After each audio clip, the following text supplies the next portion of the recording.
Hello everyone, welcome to Fableheim and the first look at Age of Wonders 4, The Ways of War. The weekly dev diary / dev stream video overview has returned, so you can find a link to both the dev diary and the dev stream in the description down below.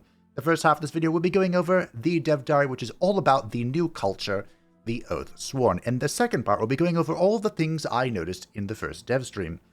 And spoiler alert, there were a lot. The devs cooked hard with the Tiger Patch, which is the upcoming free LC alongside the DLC. So let's hop into it without further ado. Hello everyone, my name is Luis. I'm going to butcher this Portuguese name. Ferreira. Go with that. And I'm a senior designer at Triumph Studios.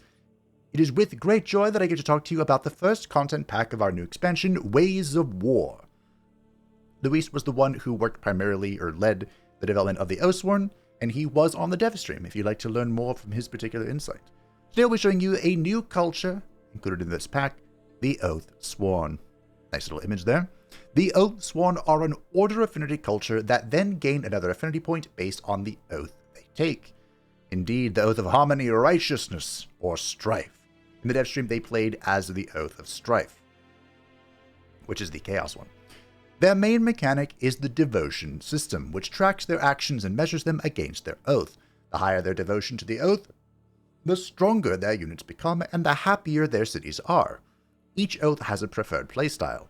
They have preferred actions that, when taken, increase the devotion level, and prohibited actions that lower the devotion to the oath when acted. The Oath of Strife, for example, gains devotion by making wars and proving themselves in combat, but losing devotion if they make peace or enter diplomatic treaties.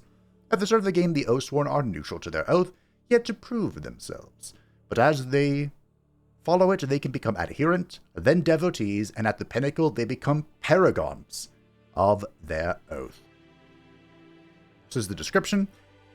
Devotion reflects how devoted it is to its oath your empire is based on its action.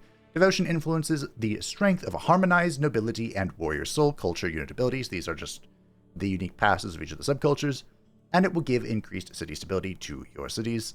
There is, in fact, an Oathbreaker, but unfortunately, or fortunately, I guess, the Oathbreaker is exclusively negative. So, no Oathbreaking. Oh, hey, there's also an Oathbreaker state, which means your devotion is low enough to break your oath, incurring heavy stability penalties on your city, and the oath's boon on your units actually become a detriment. Following and acting on what the oath requires from you can bring the Oathsworn back from this disgraced state. So this is not the D&D Oathbreaker. This is the real-life Oathbreaker. So Harmony. The Oath of Harmony is all about seeking cooperation and ridding the world of discord. They gain devotion to their oath by having cities or vassals of other races, clearing infestations and ancient wonders, and making truces and forgiving grievances. They dislike starting wars, destroying or migrating hostile cities, and fabricating grievances. You can see here, this is the tooltip. Their biggest devotion gain is the city or vassal of another race, having one. Clearing an infestation or ancient wonder is plus 15, making a truce is plus 10, and forgiving a grievance is plus 5. They lose 30 devotion by starting a war, they lose 20 by raising or migrating hostile cities, and they lose 20 by fabricating a grievance. Their oath boon is Harmonize. Their connection to their oath and their secondary nature affinity allows them to heal in combat when they go below a hit point threshold. So when this unit drops below 60% of their max HP, gain an effect based on the culture's devotion. So at Paragon, they heal for 30 temporary HP, at Devotee they heal for 20, at Adherent they heal for 10, and at Neutral they heal for 5, and if they are an Oathbreaker, they gained 3 weakened for 3 turns. Which is pretty bad. Pretty bad. Righteousness is a straightforward oath that cares about doing what is right and good. They gain devotion equal to their alignment value. They despise evil actions and receive double the evil alignment if they ever commit such an act, which in turn rapidly brings down their devotion level. They mentioned in the dev stream that Oath of Righteousness was kind of their starting point. They always try to make one of these subcultures really straightforward, and Righteousness is just, hey, you gain +1 devotion per good boy point, and you lose 1 devotion per evil boy point. You don't really have to think about it. Nobility is their unit mechanic. They gain an amount of spirit damage scaling with their devotion on their non-flanking attacks. So at Paragon, it is +5 spirit damage, at Devotee +4, at Adherent +3, at Neutral +2. And if they are an Oathbreaker, they get -20% damage. Yikes. And effects are increased for non-repeating attacks. I think, don't quote me on this, but I think it's double. So like 5 to 10, and then 4 to 8, and 3 to 6, and +2 to +4, I think. For Strife, Strife is all about war and forging themselves in the heat of battle. Their oath encourages war, winning in combat, especially if you are the underdog, and raising enemy cities. They dislike making truces or any kind of diplomatic alliance, and even reject vassals. Real quick, they mentioned in the dev stream that this underdog mechanic is strictly about the number of units in battle. It's not about any, calculated power level or anything. So if you have a tier 5 monstrosity, as an example they used, and you face off against like a 6-stack of skeletons, you are still technically the underdog, gaining a bonus, which is amusing, of course. The Oath of Strife gains devotion by entering wars for +15, raising a city for +10, not letting units rout in events for +5, and then winning in combat with lower army power at +4 and higher army power at +2. This is not related to the underdog a bit, so that is army power and not just number, I think. Probably.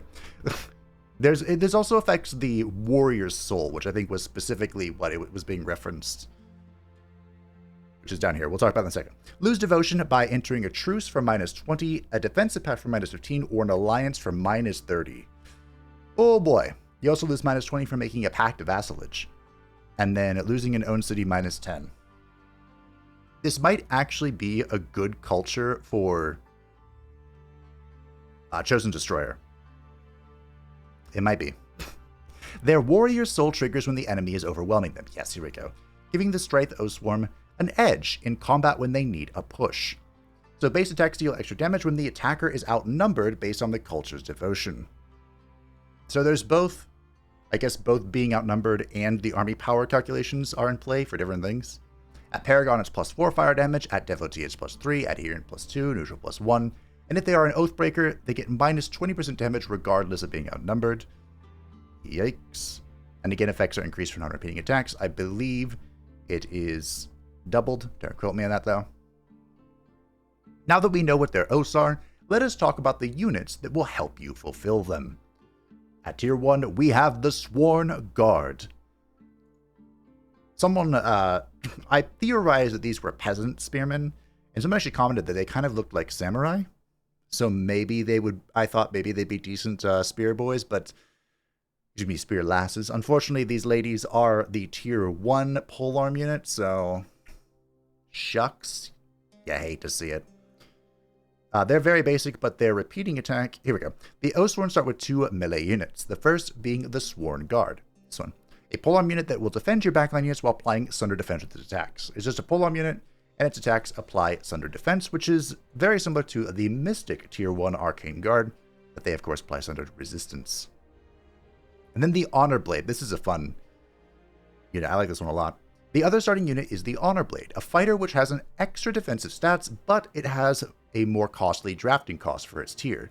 Its defensive strike, a single action ability, this one, deals decent damage while placing this unit in defense mode, making this unit a great frontline striker who can take a beating and give it back. You can also see here in its passive it has the high maintenance, so it's a lot like the Reaver's Mercenary, where it's kind of meant to be like a tier 1.5 unit. So it has an increased, I believe it's just +2, right? Yeah, +2 gold upkeep. And then we get to the Vow Keeper. This is one of the most insane cultural support units in the game, I think. It might even get nerfed, who knows. It's actually already been nerfed according to what the devs are saying. The Vow Keeper is a strong and versatile support unit. The Vow of Purification removes all negative status effects from a friendly unit and grants them status protection to ward and protect them against further detrimental effects. Vow of Healing is an area of effect heal, and its Purging Blast base attack removes a positive status effect from enemies it hits. The Vow of Healing, by the way, is a 1 hex radius 25 temporary HP heal. This character, pretty strong. Pretty good. Oh, its staff changes based on which subculture it is. That makes sense. Is it the Harmony one? It got kind of like cut off in the preview images, and so I thought it was like a Tzeentchian flame. That would have been really cool. But that's fine. And here we have the Seal Bearer. The Seal Bearer is a tier 2 battle mage unit that carries powerful seals, marks of their oath with them. Their seal bolt's effect base ability has different damage types according to their oath, and their seal ability changes in effect according to it. All seals last 3 turns. So the seal bolt is the repeating attack, which is something. And then spirit, I guess the order one would be double spirit, so just 12 spirit damage. And then the fire seal is a 3 AP attack. That does stuff. If it's Harmony, the Resonance Seal deals 30 blight damage, and all attacks against the unit deal an extra 4 blight damage. The Transference Seal, for the Oath of Righteousness, deals 30 spirit damage, and all attacks against this unit heal the attacker for 5 hit points. Ooh, do you think this stacks with Undead? That would be spicy. That would be. It should, right? Because the Call the Weak stacks with the Undead. And then Fire Seal, which is for the Oath of Strife, deals 35 fire damage and applies a strong burn effect, dealing 12 fire damage to the enemy each passing turn. Strife is all about just dealing more damage, and you'll see that as a repeating theme. And then this unit surprised me. I thought this was the Scout, but this is the Peacebringer. They do have a mounted Scout as well, but this unit is gnarly. All tier 3 units are different depending on the oath. Harmony's is a strong ranged mountain unit called the Peacekeeper. Its special attack is a line shot that strikes units in a 3-hex line, and it even has a quick stab ability like ranged heroes do to deal with enemy melee engagement. So they have the repeating shoot bow, the line shot, and then the quick stab. Excuse me. And here is the Arrow of Harmony. Wait, what?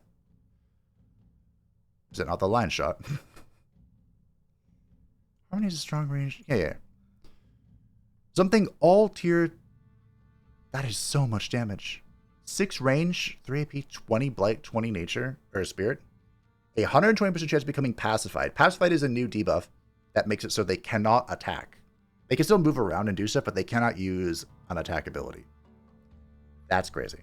Something all tier 3 Oathsworn units share is their Oath Paragon abilities when they gain an extra ability when you are at the Paragon level of devotion. The Peacebringer's ability is the Arrow of Harmony, which deals damage and applies pacified, disabling an enemy's ability to use damaging abilities for a turn. Okay, so that's what this is, the Paragon of Harmony. Got it. I just saw this image floating around. I was like, what is this? But that makes sense. So you have to be at the Paragon level, which is like, will it tell me? No. It's pretty high. It's like 140 to 200 devotion, I think. It's up there. The Righteousness tier 3 unit, a shock unit that after charging into melee engagement, its strategy is using its full action attack Helm Splitter to obliterate enemies. It deals massive damage and ignores half of the target's defenses. This is where the cool helmet comes from. Wow, that is a lot of damage. And his special ability is the Radiant Slash. A 1 AP, enemy units in a 2-hex long, 1-hex wide line sustain damage and gain blind for 1 turn. Interesting. At Paragon Devotion, it gains the Radiant Slash, a single action ability with an area effect that deals spirit damage and blinds units' hits. I'm trying to picture this in my head. It seems like a quite large AoE. And last but not least, oh hey, that's what Louise said too. The Oath of Strife's Tier 3, the Warbound. Look at this Giga Chat, he has the club. Like the Avenger. Is that what you're called? Okay, it is. It is also a shock unit, but this one prefers rushing to the battlefield with its Bulldoze ability, which makes the unit rush in a line, damaging all enemies in its way, and then still enabling the unit to attack afterwards. That is really cool. Flaming Charge Strike works differently from other charge attacks, where instead of gaining a percentage of its damage as the unit moves, it gains a flat fire damage increase, +5 per hex, moved up to +15 damage. Okay. So you move 3, you have your max damage bonus. This unit gains the Infernal Blaze ability at Paragon Devotion, a single action that deals fire damage to all adjacent units and grants the unit Infernal Might stacks, giving it even more fire damage on its charge attack. Okay.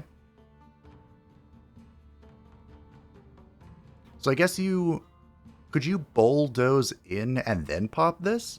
This concludes our dive into the Oathsworn, a culture who strongly follow their own values and ideals no matter what. Hope you are as excited as I am for the release of this content pack, and hope to see you next week when I go over the new tomes and wildlife. The Ways of War content pack releases on the 5th of November, so hope to see you and your creations then. Indeed. So this, like I said, this was about specifically the Oathsworn. But now it's time for the big boy part. So the dev stream was, of course, around 2 hours, they always are, but a lot of time was spent talking about the Tiger Patch, which is the free patch coming alongside this DLC, and it has a very big mechanical change that I'm excited to talk about. Now, normally I just go down my notepad, my handy-dandy notebook of all of the words. Voila. But, and then, put the images in and editing. But we're going to look at the images together because there's so much to go through, and this will hopefully spare my sanity. So here's Tom and Luis, and we are here at the very beginning creating the realm. There is a new pre-made realm that you can select if you want, but they didn't because apparently it spawns a whole bunch of angry monkeys. And they didn't want to deal with that. So what we're looking at here is the new Tropical Realm, which is an environment trait that makes everything sunny and nice. You also get to see quite a lot of the new environmental art. The realm is a tropical paradise with golden sands, rolling jungles, and the occasional swamp. Tropical, swamp, and forest province features are common. Arctic, desert, and desolate provinces are rare. So just pretty much nice, as they said. This up here, which I didn't get an image of for some reason, is the inhabitants trait that adds a lot of the two new unit types, the prosperity and the accursed units. But we'll get there. Don't worry, we see a few of them. What we're looking at right here, though, is a new happening trait. This is the Intrigue happening. In this realm, intrigue and skullduggery are rampant. The Intrigue happenings type has a high chance of occurring during the mid-game. The mid-game in this case, Tom said, was about turn 40-ish. And a diverse set of rulers will increase the chance of occurrence. I don't know what this means, but they mentioned this will kind of affect how other rulers act. So I'm quite curious to see how this pans out in the next dev stream. They did not see this today. Or, I suppose, yesterday at this point. I don't know, it was 8 p.m. for me. Let's see how fast I can get this done. The Simian, which they did not play as, good old Sun Wukong, introduces the cheerful culture trait. Now, of course, any culture can use this. It's just native to the Simians. This increases morale gain by 50%. And the dev said that this was kind of like an opposite to Cold Blood, which reduces your morale loss. This increases your morale gain. And of course, they are incompatible because that would just be funny. Putting them together. Now, for the dev stream, they played as the Ogre Kin, who I will probably accidentally call Oni, so please just forgive me. And the Oni have a new trait called Inner Fire, which makes it so that melee attackers will sustain 3 fire damage whenever they smack you. Also give you +3 fire resistance for good measure. This comes with 2 more traits, the Inner Frost and Inner Lightning, which do the same thing, and they are, of course, all incompatible with each other and incompatible with Poisonous. Unfortunately, you can't just make the ultimate retaliation. And side note here that Luis pointed out, Strong has been buffed ever so slightly to now deal +4 physical damage on non-repeating attacks. So the shock units got slightly better if you have Strong. And here are just the oaths on the screen, because they didn't show this for some reason. the overview. Although I think most of this was covered. Harmony has a passive where they gain plus 100 relations with free cities and rulers, so you kind of have a... Oh, what's it called? One of the special plans. You have those... I wonder if those stack. They probably do, right? When vassalizing a conquered city, they start at vassalage phase instead of tributary. So you get +1 to that. That's cool. We have the Harmonize. Wait, was that talked about? Yeah, this was the healing thing. Of course it was. Silly Fade. We have Righteousness, which has the...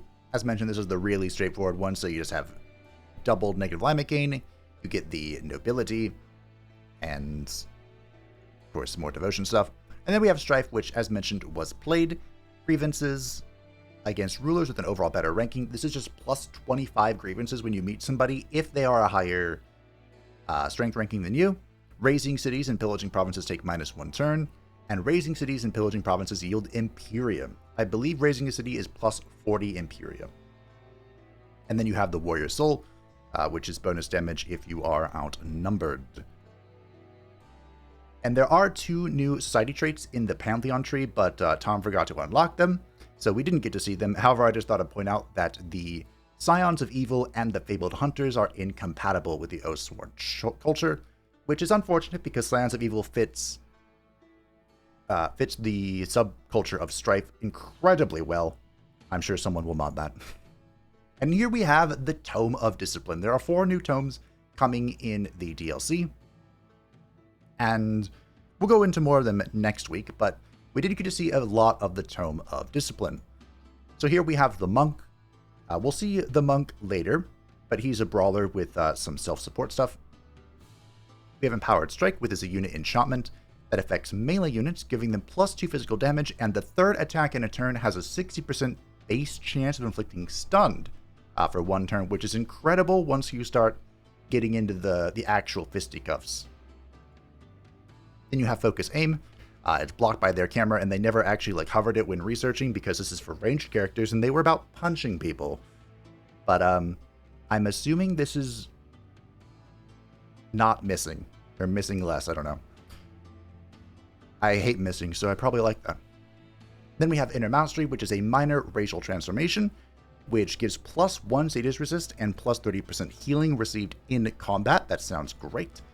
And then the Mantra Purification, which the running joke was that this is the greatest spell in the game, because it heals a friendly unit for +12 temporary hit points and removes all negative status effects. Of course, this happens. This is not a unique thing, but it is usually found much later. So, this is a very strong early spell, and it helped out a lot. Here in the character creator, they have changed how this works. So I'm wondering if this will break the Age of Fashion mod, which I thoroughly enjoy. But they got rid of all the sliders and replaced it with things that actually preview what you are looking at. Oh, hey, this is what I want to talk about the most. But, I was going to say, but we can go look at more stuff. But we'll get back to that.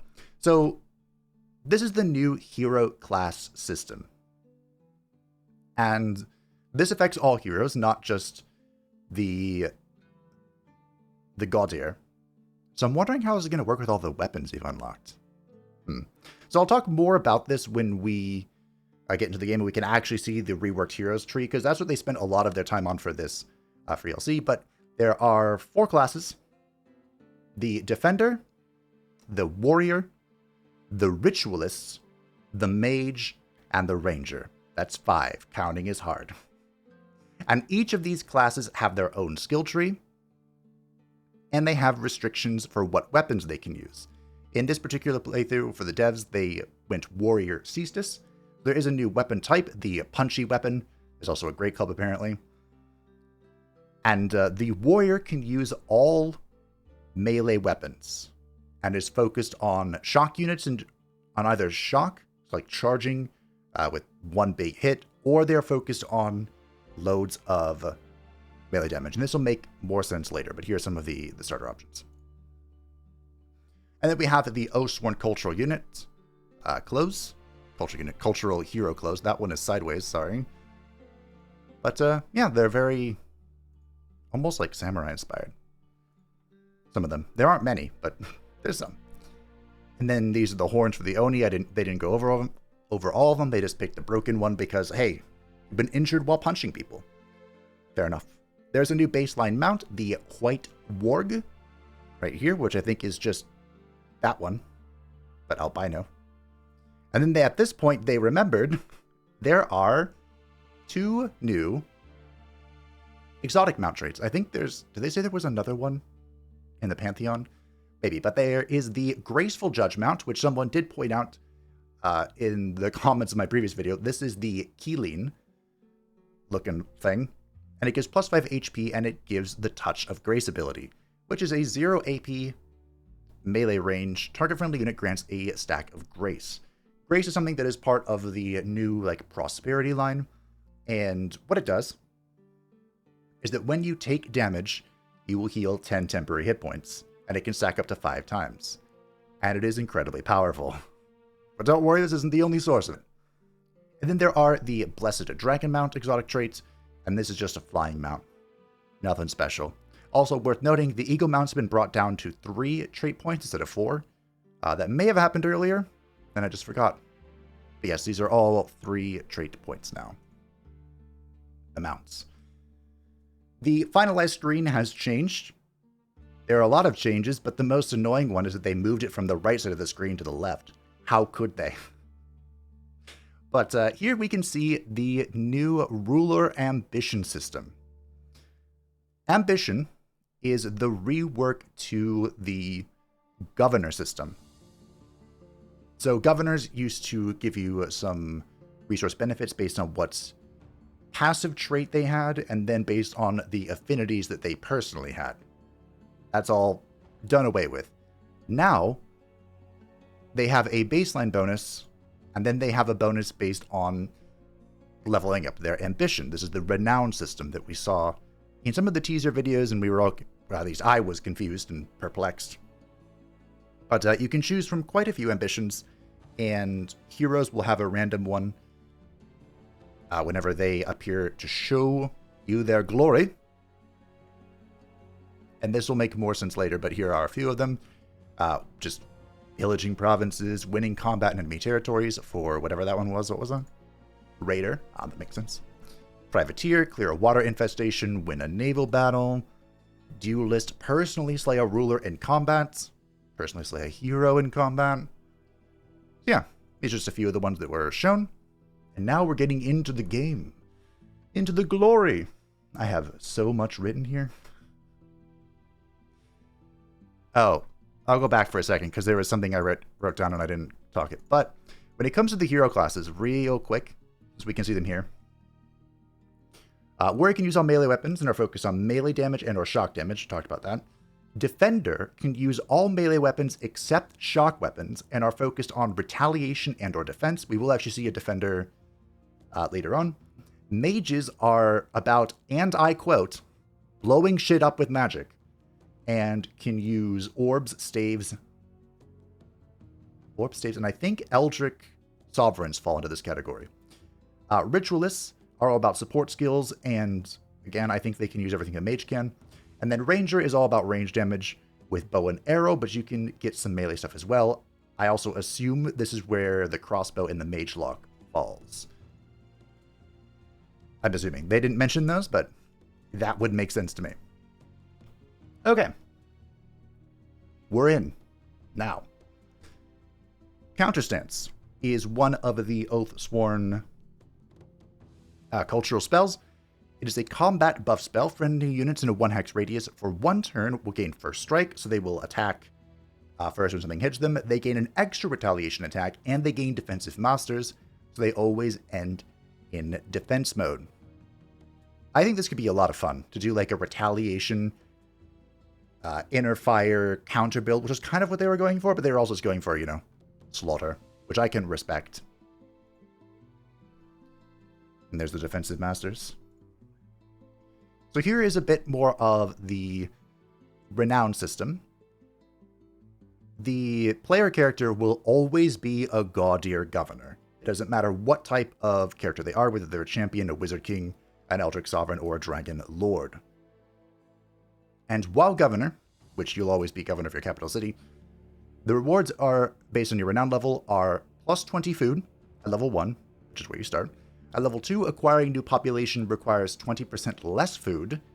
At level 3, the Wizard Tower city structures grant plus 2 Imperium. I believe that's for every Wizard Tower structure, so that's plus 10, I think. And then at Renown level 4, units are recruited at plus 1 rank in your capital city. So if you get this, and the Smithing Guild, and something else a little spicy, you can actually get really close to recruiting Legendary Tier 1s again. They heard our cries. Kind of. Also worth noting, every Renown level will also give your army that you are leading plus 5 morale, which is pretty neat. The Cestus weapon, or the weapon type, has a combo mechanic where the third attack in a turn deals 12 spirit damage to the target and adjacent enemies. At least that's what this one does. I think there are multiple effects that you can get, but this is just from the tier 1 Cestus. And fun little thing, the monk also does this. So it becomes very important to kind of get in the middle of things, and sprint is good fun. This is the Vow Keeper. Fun fact, originally this character had both the Vow Purification and Healing in the same ability, and I can imagine that'd be really spicy. This is the unique building for, I think this is for all Oathsworn. This replaces the market and just, reduces gold income and gives them a little bit of draft.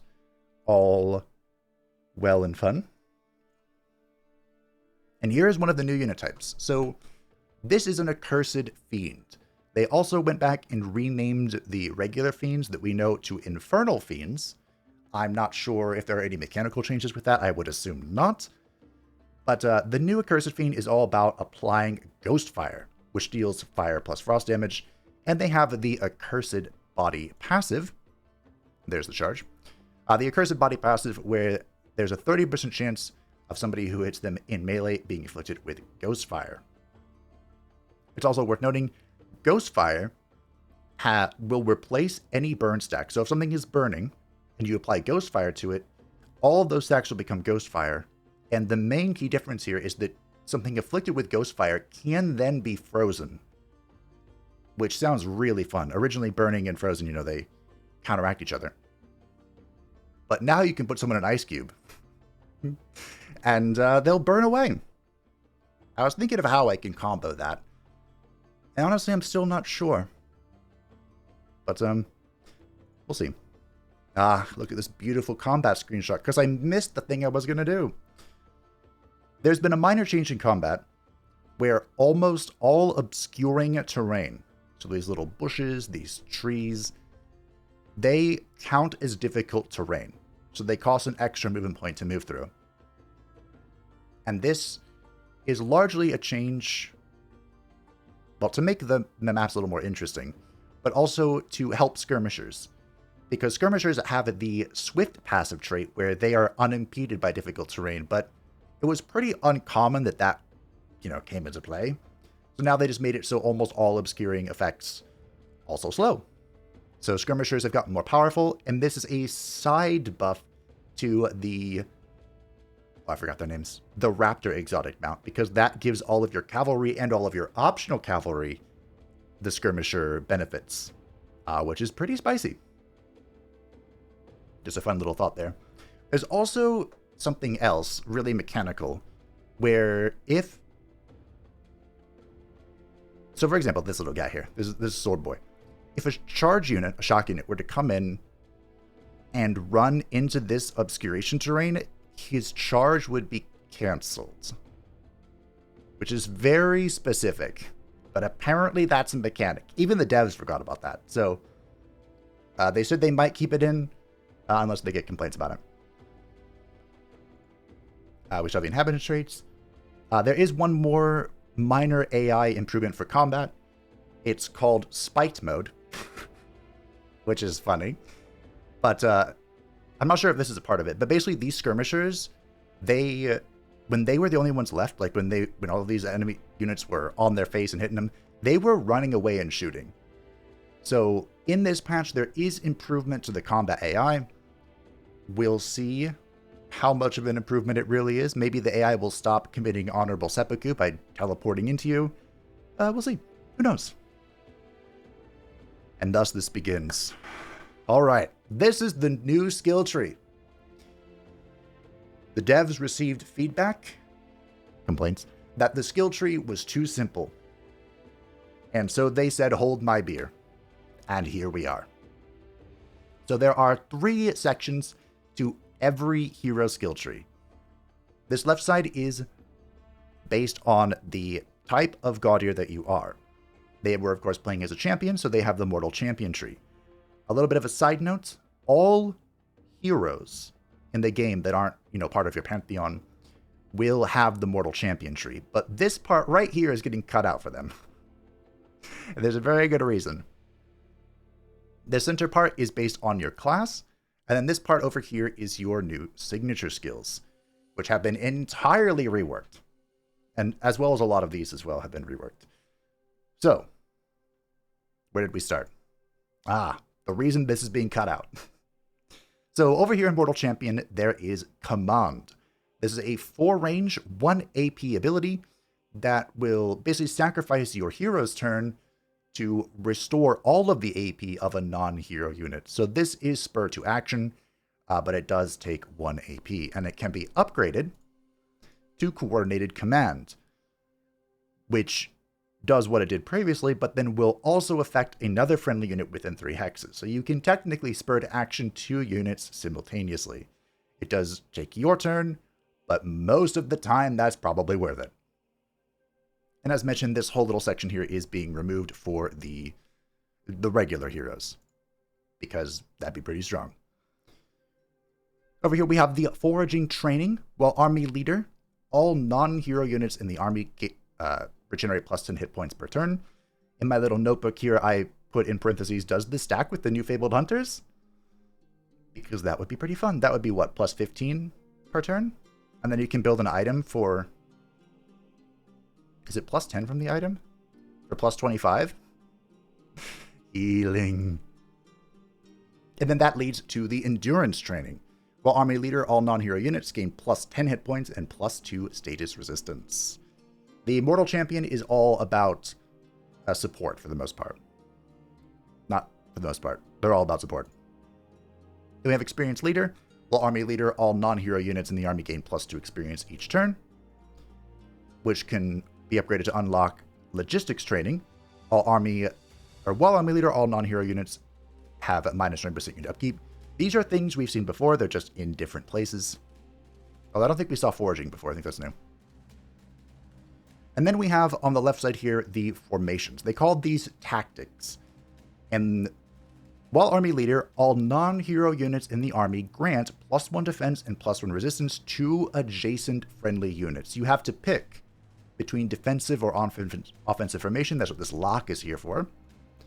And then defensive formation goes into Champions of Perseverance. This unit grants plus 4 status resistance to adjacent friendly units. The offensive formation, while Army Leader, all non-hero units grant plus 10% damage to the attacks of adjacent friendly units. And the Champion of War, this unit gains plus 20% chance to critical hit to adjacent friendly units.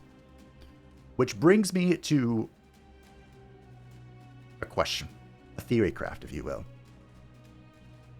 What on earth happens? Wait, where did the feudal skills go? That's another question.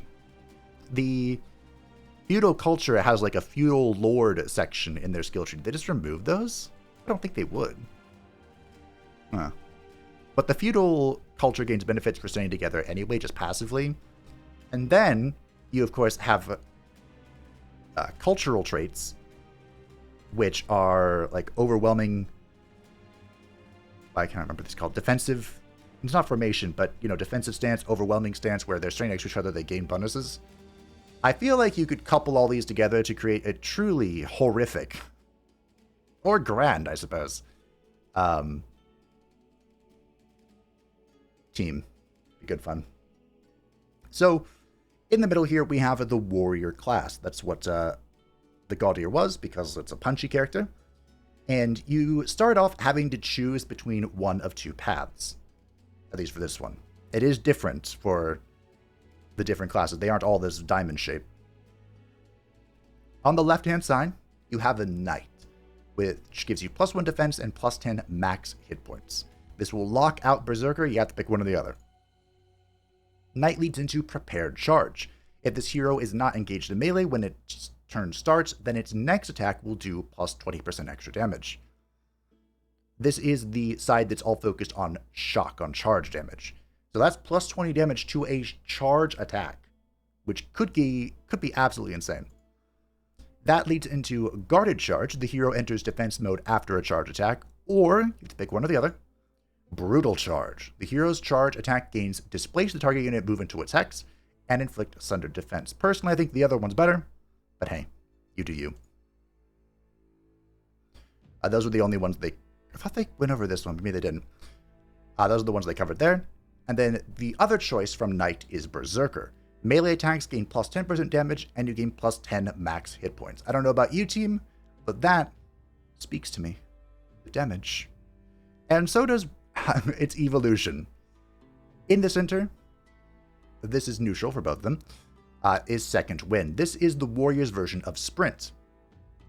0 AP, +1 hex of movement for 1 turn. You gain Slippery for 1 turn, so you ignore Zone of Control. And you heal for 15 temporary hit points. They ended up picking this, once they reached this level, because they could use this to move 1 extra hex and still have 3 AP for the Ceastis's bonus combo stuff. And now it heals for them, so that's great too. The other choice is Frenzy. When this unit lands an attack, it gains a stack of Strengthen. So you can already see how this benefits more than the singular attack from the other side. This is more for repeating stuff. Then there's Vigor, which either side can go down. I think you can, it's really hard to tell, but you can kind of see how this part, if you're following the mouse here, is locked out because they chose Berserker at this point. It's kind of grayed a little bit. Kind of hard to see, but that's basically the point. Vigor +15 max hit points. No one should be surprised about that. Frenzy can lead into Sundering Strikes, makes base melee and physical range attacks gain 60% to inflict Sunder and Demolisher. This used to be a tome ability. Or, my personal favorite, Keen Edge, +20% crit chance. It's crit build. Ugh, and it's gotten so much better. So, on that note of this used to be from a tome, the previous one, they have removed all of the hero skills from tomes. They've just been removed. Some of them have been worked into the base trees, like this one, with Sundering Strikes, and then some of them have been worked over into signature skills, which is now the time to explain. I don't remember what I did. No, we'll explain it later. Don't worry about it. Don't even worry about it. Where are we in my massive notepad of 15,000 words? There was a lot going on. So I did talk about it a little bit. So, do I even bother though? Yeah, we'll be back for that. So while this is mechanically unimportant, I just thought it was funny that this is an Oathsworn NPC, Free City, and you can see here, he says Uzong, which is the name of the character, but Uzong -book. And I thought it was really funny that this seems to be like the suffixes, like san and chan and tan, if you really want to get into it. So I just thought it'd be really funny that we can, in fact, weep it up. Appreciate it. Then we have Devout Radiance. Enemy units in a 1-hex radius sustain 10 spirit damage, and the damage changes based on your devotion level. This is one of the Oathsworn spells. The damage scaling is 10 at neutral, then 15 at adherent, 20 at devotee, and 30 at paragon. So not bad for like a spell you can have right out the gate. Kind of scales with you.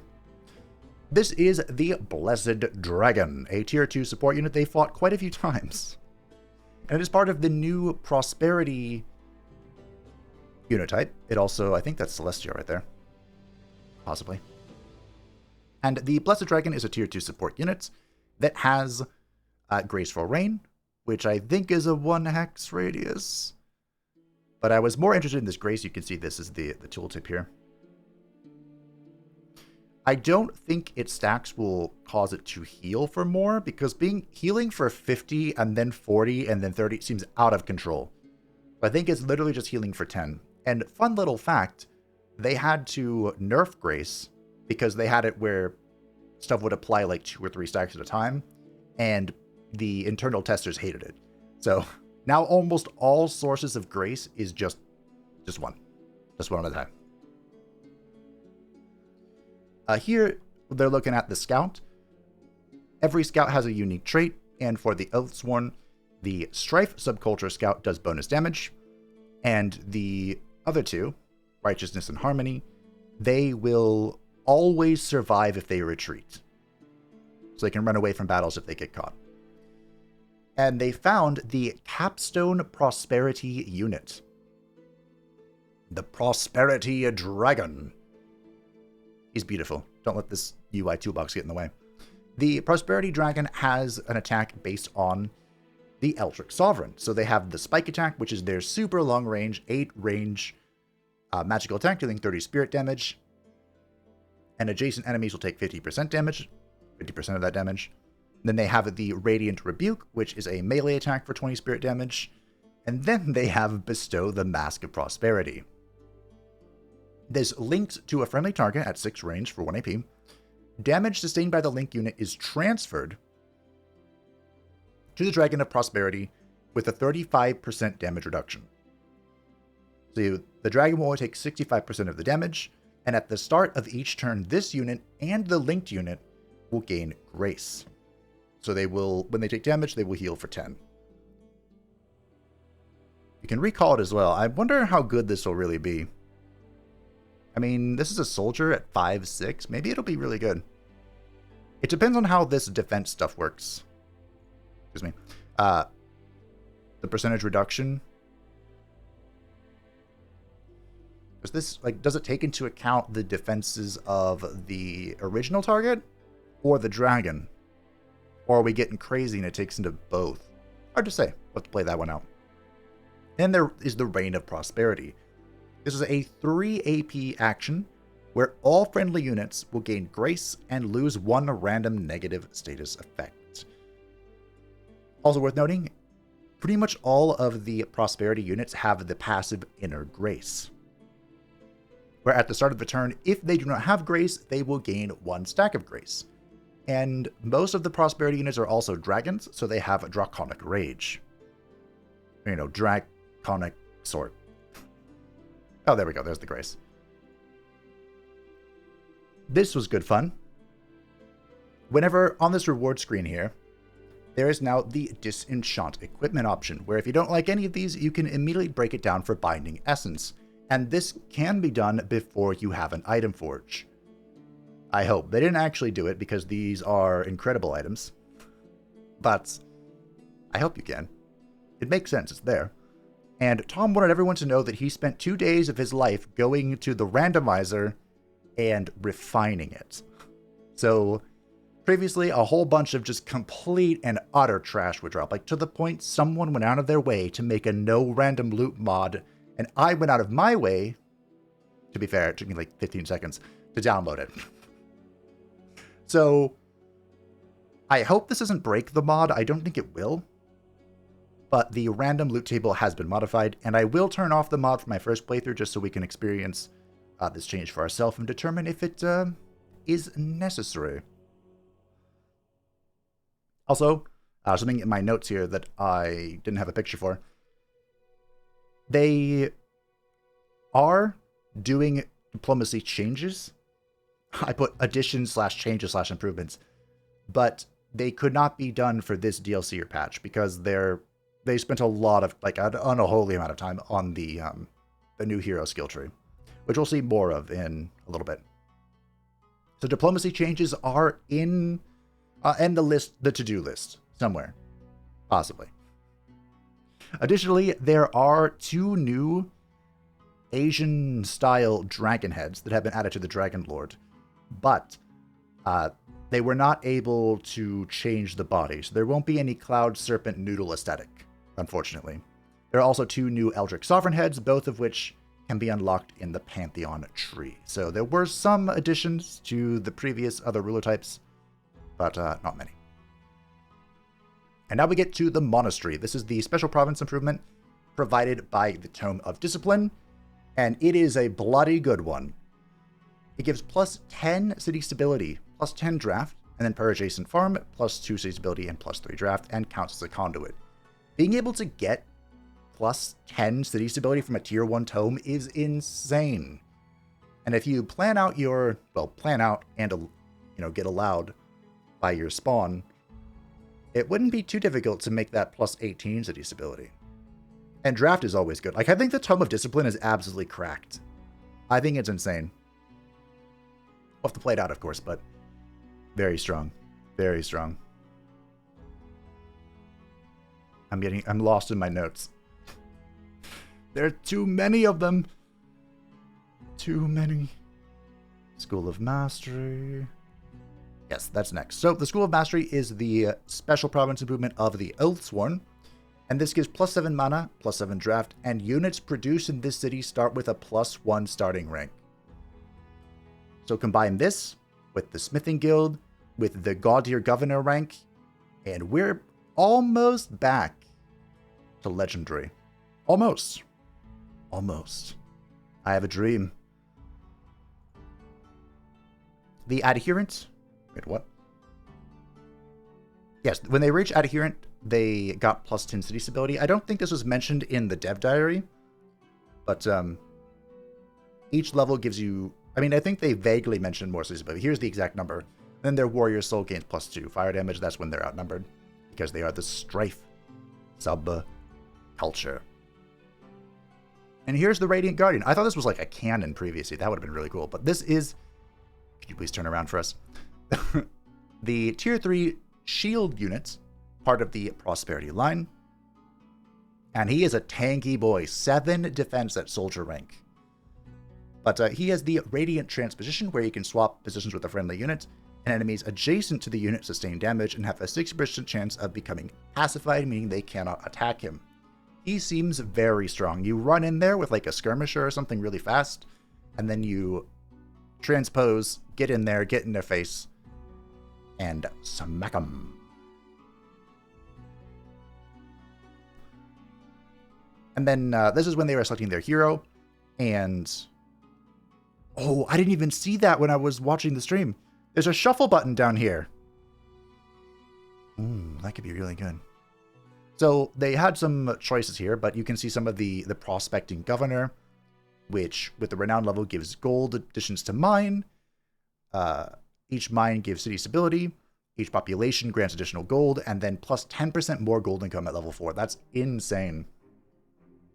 So now... you have a lot more choices to make that are becoming more intertwined. I think this was a great change. This with a Merchant's Guild is absolutely pristine. You can make this work with like a Seafarer Guild, I guess. If you can find a lot of the Pearl Mines. You can see he is a Ritualist, which has the Magic Orb, Staff, and Eldritch Weapon.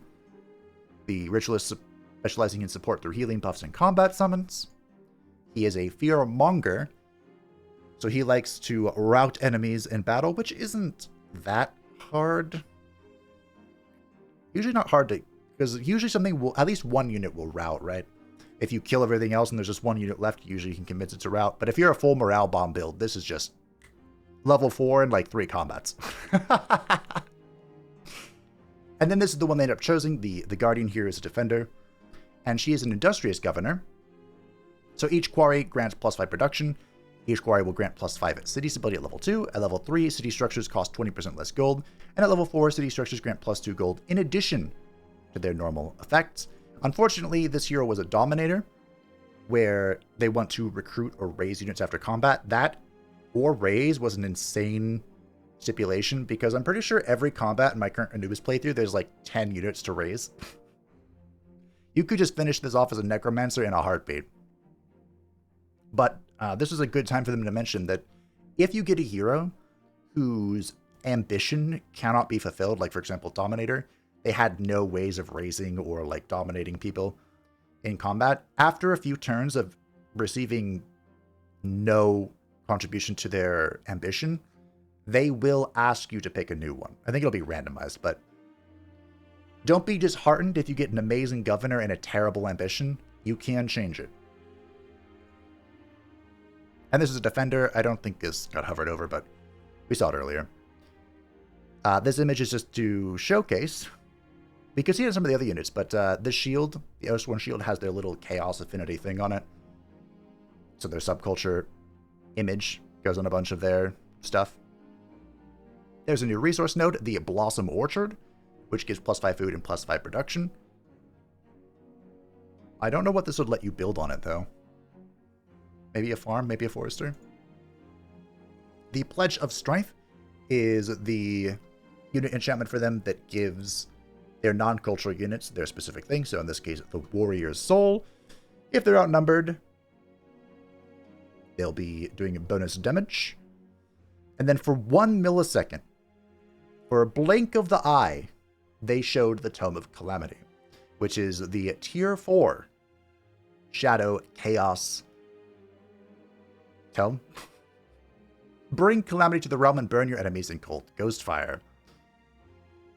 We don't know what any of this does. They didn't hover over any of that. I think the Calamity Dragon showed up for like a split second, but it got clicked off. We'll see this next week anyway, so I wasn't too worried about it, but Desecrate Land sounds fun. Not to be confused with the Desecrate currently in the game. I think this will be good fun. We'll see. So here is the Defender class, which is of course their hero that they chose. The Defender gets Taunt, which is insane. But they have kind of two trees here. The Sentinel, on the left side here, is kind of about retaliations and weakening opponents. So Sentinel, plus 10% damage via retaliation and opportunity attacks. This is for the halberds, I think. This sounds like a fun halberd build. This leads into Leaden Blows, which makes base melee attacks deal +2 physical damage and have a 90% chance to inflict slow. This was also once a tome ability, once upon a time. And Frontline Fighter, this is not an or situation. You can choose both of them if you want, which grants +1 defense and +1 resistance against non-flanking attacks. And then it goes into Pushing Attack, which is a 1 AP attack that deals 34 physical damage. Strike the target enemy, knocking them back and dealing damage, and then you enter defense mode after use. I believe the Reaver's Mercenary has this ability. This is just like a higher damaging variant. And then the right side is all about being a tanky sod. Starting with the Shield Bearer. When entering defense mode, this unit and all adjacent allies receive +2 defense until the end of the next turn. We can stack this, of course, with Mortal Champion, with Feudal Culture, with Defensive Culture trait thing that I never use. And this leads into one that is an or for some reason. We have Resistance Vanguard. This and adjacent friendly units gain +1 resistance and +2 status resistance. Or the Offensive Vanguard. This unit and adjacent friendly units deal 10% more damage. Is that just 10% flat all the time for this particular hero? I think it is. I think it is. Again, this would go really well into Feudal. And now we have the signature skills. So they're still at 4, 8, 12, and 16. But now the choices are based off of your affinity. You don't get one choice of all of them and they add their affinity to your culture, or, to your empire. Now, at the first level 4 version, you need to have one affinity point to trigger the initiate. So, because they are 2 order, 2 materium, 2 chaos, they were offered initiative, chaos, materium, and order. Initiative chaos makes it so while army leader, all non-hero units in the army gain a 10% critical hit chance, and this effect stacks. I'm assuming that just means it's stacked with other bonuses or even with the higher levels of chaos. The initiative order makes it so while army leader, all non-hero units in the army gain +1 resistance, this effect stacks. And materium, while army leader, all non-heroes gain +1 defense, this effect stacks. But that's not all that these do. These also unlock 2 new choices for you. So for Chaos, this will unlock Inspiring Killer and unlock Searing Strikes. These are new talents you can choose in your talent tree. Inspiring Killer grants double the morale bonus to itself and its allies when it kills an enemy, and Searing Strike is plus 2 fire damage, plus 20% damage against targets that are burning. This is where most of the hero skills from Tomes went. The devs said they picked the best ones and kind of like placed them down the signature skill tree to unlock. For Materium, this unlocks Purging Strikes. Base attacks have a 60% chance to remove one positive status effect. And these are not an or situation. You can pick both if you want, but it's a lot of points. The passive Still as Stone. At the start of each turn, gain plus 2 defense, plus 2 resistance until the start of the next turn or until the unit moves. So this is probably good if you're playing like the AI and you just teleport into the middle of everything. That'd be pretty good for you. And then the Initiative Order unlocks Condemning Strikes. This gains Zeal. Base attacks have a 60% chance to inflict Condemn, and the Shield of Faith, with which they did not show. But this could be a really good way to get an early Zeal for your hero to manipulate it if you're doing an order build. I've done way too many order builds recently. I need to move on with my life. But they're good, what can I say? Now, something that was briefly mentioned was that for these signature skills, I'm not sure if their unlocks are random, but they mentioned that at tier 4 they're always the same. So I'm not sure if there's more choices or if there's any more randomization involved at all. Not sure. But here we get to some unlocks from Keen Edge. They went to Frenzy Keen Edge. And Keen Edge is incredible. Plus 20% crit hit chance goes into critical momentum. When this hero makes a critical hit, it heals 10 temporary hit points and gains hastened. Or executes. You know what this ability is. Death. The inescapable end. Slight chance of instantly killing an injured target. This chance increases the lower the target's hit points are. So this is the new Assassinate. So some of the really good signature skills were kind of baked into the classes. And I think that is an exceptional change because now we no longer have to YOLO for these buttons. It also means that no longer, presumably, will every single hero have summon elementals, summon undead, summon beasts. And I assume those have been kind of baked into the ritualists, or maybe even some of the really late signature skills. I'm just saying. Here's the plus 40 Imperium from Raising because of the Oath of Strife. And here is the Monk's combo. There's a 14 physical damage repeating attack, and the third attack in a turn deals 12 spirit damage to the target and adjacent enemies. They have a 0 AP leap. This is a 2 range leap, and again, this is used to kind of leap in to be able to trigger the combo of the Cestus. Or you can leap out if you want to, if you're in trouble. Speaking of being in trouble, they also have Meditate, which is a 1 AP self-heal, heals for 15 temporary hit points, has 2 negative status effects dispelled, and enters defense mode. It's pretty good. However, it cannot be used within an enemy zone of control, so you cannot be adjacent to an enemy. I thought it was just engaged, but I guess it's in the whole kit and caboodle. And speaking of the Scouts of Harmony and Righteousness always surviving a retreat, if you, I believe, what was the exact logic here? If you auto-combat as a tier 1 unit, so that includes the Scouts, and it's just that one tier 1 unit against more than just one enemy tier 1 unit, the AI will automatically retreat. They will automatically go in and retreat. So you no longer have to auto your scout, or, manually fight with the scouts to try and get out alive. And of course, if you are Harmony or the other one, didn't I just say it? Righteousness. Your scout will always survive this sort of thing. And Cantariel of Gilrad is the new lady from the expansion pass 2. So if you want to see what she looks like, there she is. She looks pretty good. This is another look at the governor system. This UI has been massively improved. Big fan.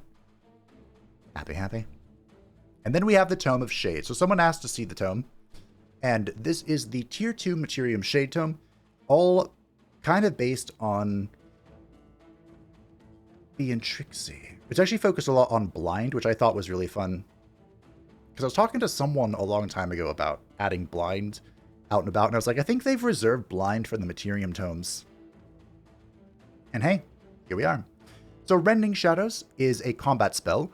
Enemy units in a 1 hex radius sustain 16 physical damage and have a base 90% chance of becoming blind for 1 turn. They have a base 90% chance of getting Sundered Defense for 3 turns as well. This will play very well.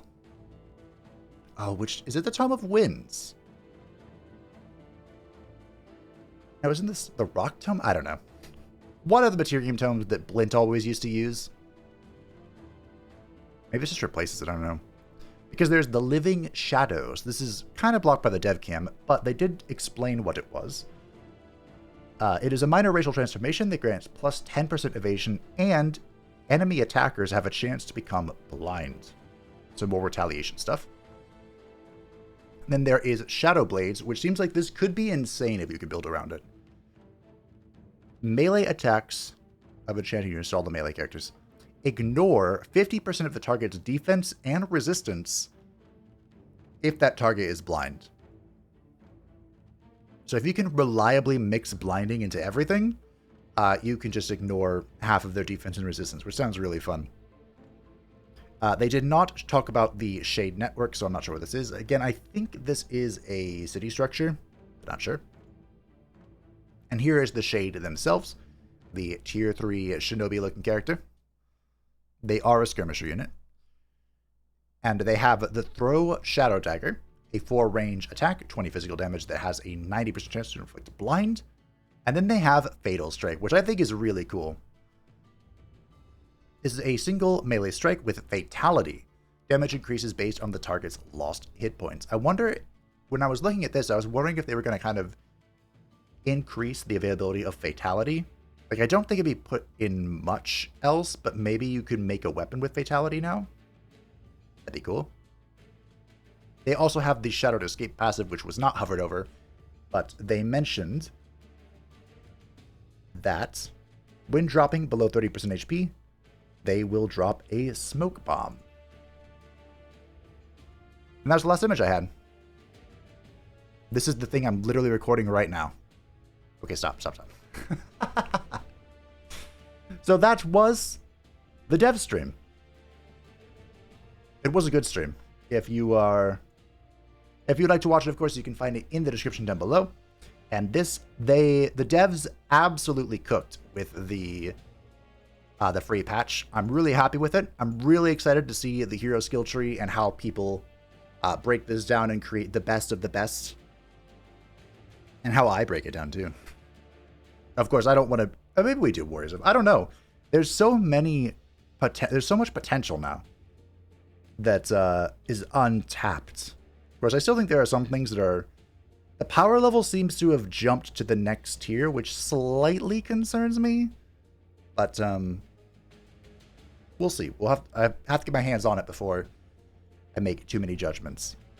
And I can tell you this time, I don't have any insider information. I am on the same level as you are. But thank you all for watching. I do hope that you enjoyed this dev diary / dev stream breakdown. Again, if you'd like to read or watch for yourself, feel free to check out the description down below. And I will see you next week to talk about the tomes and the wildlife. Thank you to the patrons and the channel members who support the channel. I greatly appreciate you. If you would like to say about the channel, feel free to join the Discord description down below. And I'll see you next week.